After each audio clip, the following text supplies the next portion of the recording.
সুপ্রিয় দর্শক, স্বাগতম জানাচ্ছি সর্বশেষ আপডেট বাংলা সংবাদে। শুরুতেই সংবাদ শিরোনাম। শুরুতেই জানিয়ে দেব, ভারতীয় হাইকমিশনারকে তলব, হাদির ওপর হামলাকারীরা ভারতে ঢুকলে গ্রেপ্তারের আহ্বান। বিস্তারিত থাকছে প্রতিবেদনে। এদিকে তারেক রহমানের দেশে ফেরার দিন অবিস্মরণীয় করতে চায় বিএনপি। বিস্তারিত থাকছে প্রতিবেদনে। আরও জানিয়ে দেব, হাদিকে গুলি, সন্দেহভাজন ফয়সাল ও তার প্রতিষ্ঠানের ব্যাংক হিসাব জব্দ। বিস্তারিত থাকছে প্রতিবেদনে। এদিকে বুদ্ধিজীবী হত্যাকাণ্ড ভারতীয় সেনা ও গোয়েন্দাদের সুপরিকল্পিত ষড়যন্ত্রের অংশ গোলাম পরোয়ার। বিস্তারিত থাকছে প্রতিবেদনে।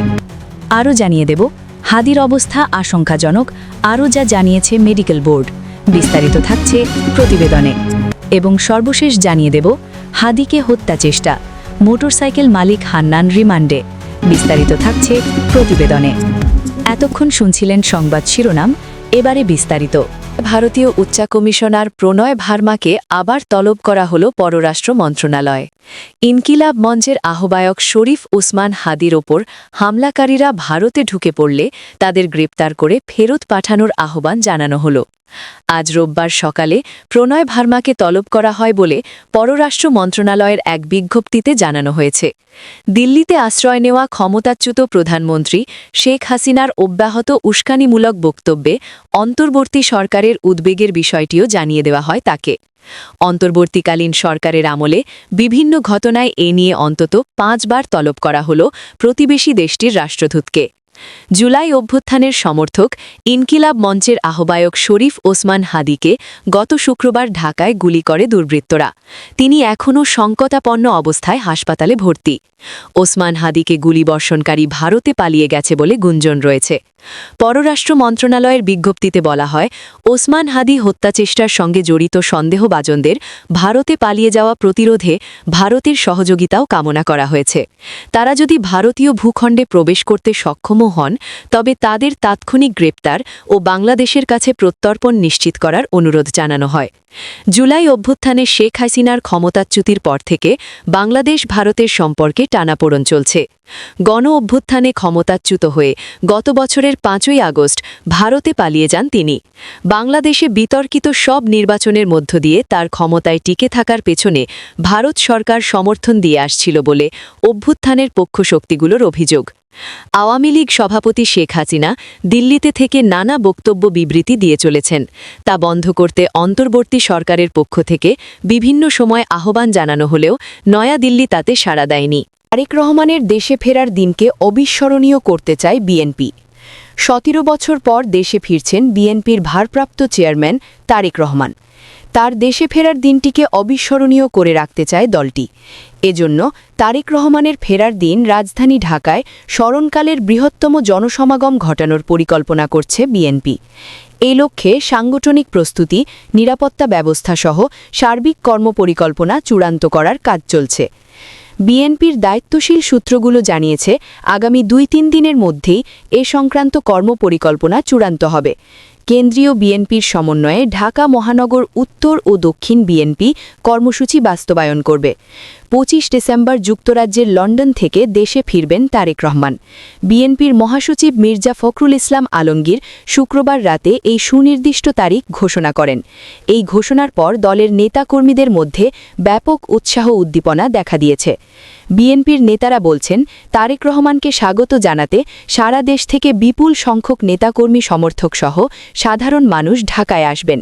বিমানবন্দর এলাকা থেকে শুরু করে গুলশান বনানী পর্যন্ত বিস্তৃত এলাকায় জনসমাগম ঘটবে। 25 ডিসেম্বর বৃহস্পতিবার বড়দিন উপলক্ষে সরকারি ছুটি, এরপর শুক্র ও শনিবার সাপ্তাহিক ছুটি। সাধারণ মানুষের দুর্ভোগ কমাতে ছুটির দিনেই তারেক রহমানের দেশে ফেরার তারিখ নির্ধারণ করা হয়েছে বলে জানিয়েছেন দলের নেতারা। এদিকে হাদিকে গুলি, সন্দেহভাজন ফয়সাল করিম মাসুদ ও তার তথ্য প্রযুক্তি প্রতিষ্ঠানের সব ব্যাংক হিসাব জব্দ করেছে এনবিআরের কেন্দ্রীয় গোয়েন্দা সেল সিআইসি। রোববার সকালে bdnews24.com-কে এ তথ্য জানিয়েছেন সিআইসির এক জ্যেষ্ঠ কর্মকর্তা। ফয়সাল করিম মাসুদের প্রতিষ্ঠান Apple soft IT limited software ও তথ্য প্রযুক্তি নির্ভর বাণিজ্য সংগঠন বেসিসের সদস্য। শুক্রবার দুপুরে ঢাকার বিজয়নগর পানির ট্যাঙ্কির সামনে ওসমান হাদিকে গুলি করা হয়। চলন্ত অটোরিকশায় থাকা হাদিকে গুলি করেন চলন্ত মোটরসাইকেলের পেছনে বসে থাকা আত্মতায়ী। গুলিটি লাগে তার মাথায়। হাদিকে প্রথমে নিয়ে যাওয়া হয় ঢাকা মেডিকেল কলেজ হাসপাতালে। সেখানে একদফা অস্ত্রোপচারের পর তাকে নেওয়া হয় এভা কেয়ার হাসপাতালে। সেখানে তার চিকিৎসায় গঠিত মেডিকেল বোর্ড জানিয়েছে হাদির অবস্থা এখনও আশঙ্কাজনক। টিবি হত্যাকাণ্ড ভারতীয় সেনা ও গোয়েন্দাদের সুপরিকল্পিত ষড়যন্ত্রের অংশ। গোলাম পরোয়ার।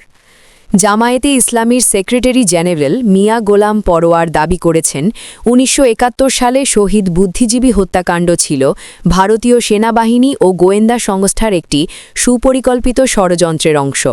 রবিবার ১৪ ডিসেম্বর বিকেলে শহীদ বুদ্ধিজীবী দিবস উপলক্ষে বাংলাদেশ জামায়াতে ইসলামী ঢাকা মহানগরী উত্তর আয়োজিত আলোচনা সভায় এসব কথা বলেন তিনি।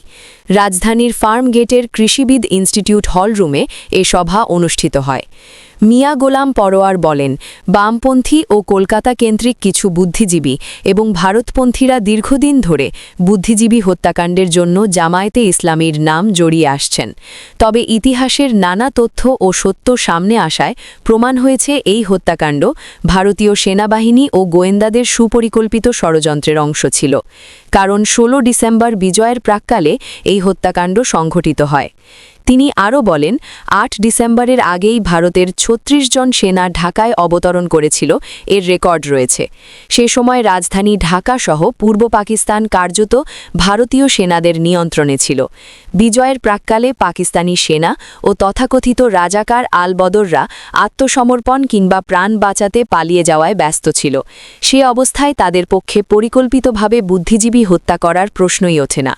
জামায়াতের এই নেতা বলেন, রাও ফরমান আলী সহ বিভিন্ন লেখকের তথ্য অনুযায়ী পাকিস্তান সেনাবাহিনী ১৪ ডিসেম্বর আত্মসমর্পণ করতে চেয়েছিল। তবে ভারতীয় সেনাপ্রধানের ইচ্ছায় তা পিছিয়ে দিয়ে ১৬ ডিসেম্বর আত্মসমর্পণের তারিখ নির্ধারণ করা হয়। ভারত বাংলাদেশের স্বাধীনতায় সহায়তা করেছে নিছক ভালোবাসা বা এদেশের জনগণের কল্যাণের জন্য নয়, এমন মন্তব্য করে তিনি বলেন, ১৯৬৫ সালে পাকিস্তানের কাছে পরাজয়ের প্রতিশোধ নিতেই ভারত মুক্তিযুদ্ধে জড়িত হয়। তাদের লক্ষ্য ছিল বাংলাদেশ স্বাধীন হলেও যেন চিরদিন ভারতের অনুগত রাষ্ট্র হিসেবে থাকে। এর অবস্থা আশঙ্কাজনক, আরও যা জানিয়েছে মেডিকেল বোর্ড। ঢাকার এভারকেয়ার হাসপাতালে চিকিৎসাধীন ইনকেলাব মঞ্চের আহ্বায়ক শরীফ ওসমান হাদির শারীরিক অবস্থার পরিস্থিতি জানিয়েছে তার চিকিৎসায় গঠিত মেডিকেল বোর্ড। মেডিকেল বোর্ড জানিয়েছে, দ্বিতীয় দিনে পুনরায় করা সিটি স্ক্যানে দেখা গেছে ওসমান হাদির মস্তিষ্কের ফোলা আগের চেয়ে আরও বেড়েছে, যা অত্যন্ত উদ্বেগজনক ক্লিনিক্যাল পরিস্থিতি নির্দেশ করে। খবর বিবিসির। রোগীর ফুসফুসের কার্যকারিতা ও মেকানিক্যাল ভেন্টিলেটরের অবস্থা বর্তমানে স্থিতিশীল রয়েছে।